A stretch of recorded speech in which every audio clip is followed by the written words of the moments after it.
Doctor Asrar Ahmad मरहूम की पेशगोई लफ्ज ब लफ्ज पूरी।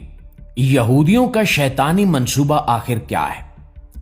मुआजिज दोस्तों, आज मशरिक वुस्ता के हालात इस नैज पर पहुंच चुके हैं जिसकी निशानदही बरसों पहले डॉक्टर असरार अहमद ने कर दी थी। उन्होंने वाज़े अल्फाज में कहा था कि इसराइल का हदफ सिर्फ फलस्तीन नहीं है बल्कि ग्रेटर इसराइल का कयाम है, जिसकी हदूद दरियाए नील से दरियाए फुरात तक फैली हुई है।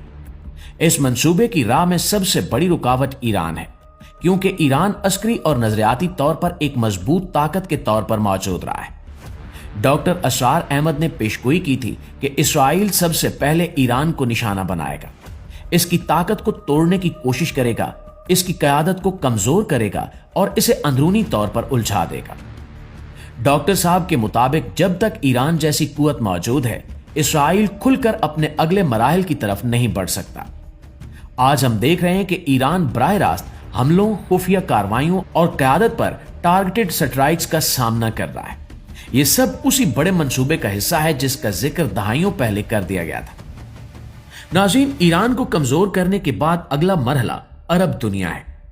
डॉक्टर असरार के मुताबिक इसराइल जानता है कि अरब ममालिक अंदरूनी तौर पर तकसीम है, इनमें बामी इत्तेहाद नहीं है और अस्करी लिहाज से भी वो मुंतशिर है।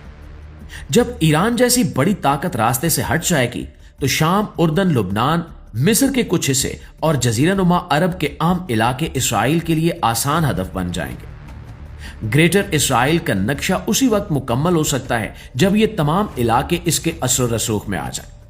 नाज़रीन, इस पूरे मंजरनामे में सबसे अहम पहलू वो हदीस है जिसमें नबी करीम सल्लल्लाहु अलैहि वसल्लम ने दजाल के ज़हूर के वक्त 70,000 यहूदियों के इस्फहान से निकलने का जिक्र फरमाया था। यह हदीस वाज़े करती है कि इस्फहान उस आखिरी दौर के वाक़यात में मर्जी किरदार अदा करेगा।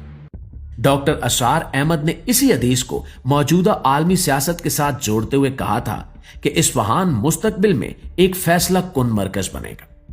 नाज़रीन, जैसा कि हम सब जानते हैं कि इस्फहान ईरान का एक अहम शहर है। माजी में यह सवाल उठता था कि वहां 70,000 यहूदी कैसे जमा होंगे, लेकिन अगर ईरान कमजोर होता है, इसके इलाकों पर बैरूनी असर रसूख बढ़ता है या वहां सियासी और अस्करी कंट्रोल तब्दील होता है तो हालात यकसर बदल सकते हैं। जब इसराइल ईरान पर ऐसी बर्तरी कायम कर लेगा तो इस्फहान पर असरअंदाज होना इसके लिए बिल्कुल भी मुश्किल नहीं रहेगा। इसी मकाम से वो कुव्वत जमा होगी जिसका जिक्र हदीस में आया है। डॉक्टर असरार अहमद बार बार कहते थे कि मशरिक वुस्ता में होने वाली जंगें महज सरहदी झड़पें नहीं होंगी बल्कि एक बड़े आलमी मरहले की तैयारी होंगी। इनके मुताबिक ये सब वाकयात एक जंजीर की कड़ियां हैं।